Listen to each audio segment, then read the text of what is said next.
હવેલીના મુખ્યજી વિપુલભાઈ વ્યાસ આજરોજ તળાજા બાલકૃષ્ણલાલજીની હવેલીમાં આંબા મનોરથ રાખેલ છે.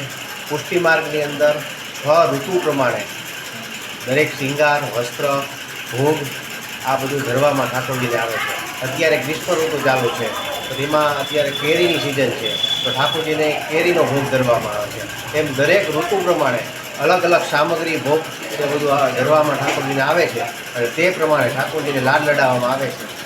જે આજે આંબા મનોરથમાં કેરી ધરાવીને ઠાકોરજીને લાડ લડાવી ધન્યતા અનુભવીએ છીએ. હવેલીના મુખ્યજી વિપુલભાઈ વ્યાસ આજરોજ તળાજા બાલકૃષ્ણલાલજીની હવેલીમાં આંબા મનોરથ રાખેલ છે. પુષ્ટિ માર્ગની અંદર 6 ઋતુ પ્રમાણે દરેક શિંગાર, વસ્ત્ર, ભોગ આ બધું ધરવામાં ઠાકોરજીને આવે છે. અત્યારે ગ્રીષ્મ ઋતુ ચાલુ છે તો તેમાં અત્યારે કેરીની સિઝન છે તો ઠાકોરજીને કેરીનો ભોગ ધરવામાં આવે છે. એમ દરેક ઋતુ પ્રમાણે અલગ અલગ સામગ્રી ભોગ એ બધું ધરવામાં ઠાકોરજીને આવે છે અને તે પ્રમાણે ઠાકોરજીને લાડ લડાવવામાં આવે છે. જે આજે આંબા મનોરથમાં કેરી ધરાવીને ઠાકોરજીને લાડ લડાવી ધન્યતા અનુભવીએ છીએ. હવેલીના મુખ્યજી વિપુલભાઈ વ્યાસ આજરોજ તળાજા બાલકૃષ્ણલાલજીની હવેલીમાં આંબા મનોરથ રાખેલ છે. પુષ્ટિ માર્ગની અંદર 6 ઋતુ પ્રમાણે દરેક શિંગાર, વસ્ત્ર, ભોગ આ બધું ધરવામાં ઠાકોરજીને આવે છે. અત્યારે ગ્રીષ્મ ઋતુ ચાલુ છે તો તેમાં અત્યારે કેરીની સિઝન છે તો ઠાકોરજીને કેરીનો ભોગ ધરવામાં આવે છે. એમ દરેક ઋતુ પ્રમાણે અલગ અલગ સામગ્રી ભોગ એ બધું ધરવામાં ઠાકોરજીને આવે છે અને તે પ્રમાણે ઠાકોરજીને લાડ લડાવવામાં આવે છે. જે આજે આંબા મનોરથમાં કેરી ધરાવીને ઠાકોરજીને લાડ લડાવી ધન્યતા અનુભવીએ છીએ.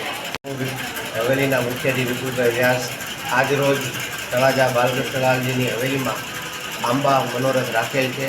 પુષ્ટિ માર્ગની અંદર 6 ઋતુ પ્રમાણે દરેક શિંગાર, વસ્ત્ર, ભોગ આ બધું ધરવામાં ઠાકોરજીને આવે છે.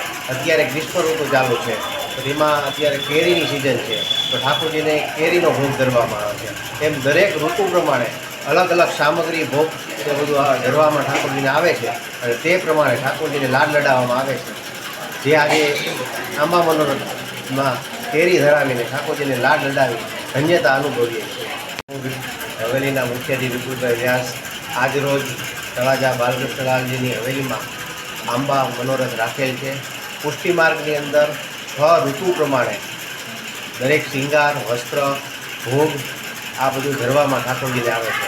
અત્યારે ગ્રીષ્મ ઋતુ ચાલુ છે તો તેમાં અત્યારે કેરીની સિઝન છે તો ઠાકોરજીને કેરીનો ભોગ ધરવામાં આવે છે. એમ દરેક ઋતુ પ્રમાણે અલગ અલગ સામગ્રી ભોગ એ બધું ધરવામાં ઠાકોરજીને આવે છે અને તે પ્રમાણે ઠાકોરજીને લાડ લડાવવામાં આવે છે.